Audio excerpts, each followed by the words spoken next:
ஈப்போவில் காவற்படை அதிகாரி ஒருவர் ஒரு நபரிடமிருந்து பணம் பெறுவது போன்ற 47 வினாடிகள் கொண்ட காணொளி சமூக வலைதளங்களில் பரவியதை அடுத்து ஈப்போ மாவட்ட காவற்படை அது குறித்து துறை நிலையிலான விசாரணையை தொடங்கியுள்ளது. அந்த காணொளியில் காணப்படும் PK56 என்ற அடையாள குறியீட்டை கொண்ட ரோந்து வாகனம் பேரா மாநில காவல்துறைக்கு சொந்தமானது என்பது உறுதி செய்யப்பட்டுள்ள நிலையில் தற்போது சம்பந்தப்பட்ட அதிகாரிகளின் அடையாளம், சம்பவம் நடந்த இடம் குறித்து தீவிர விசாரணை நடைபெற்று வருகிறது என ஈப்போ காவற்படை தலைவர் உதவி ஆணையர் முகமது நஜீப் அம்சா தெரிவித்தார்.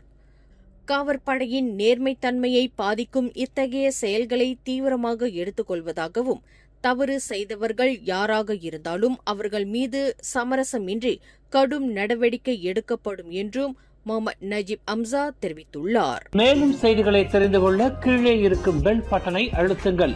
உங்கள் மகிழ்ச்சியை வெளிப்படுத்த லைக் மற்றும் ஷேர் செய்யுங்கள். தொடர்ந்து திசைகளோடு இணைந்திருக்க சப்ஸ்கிரைப் செய்யுங்கள்.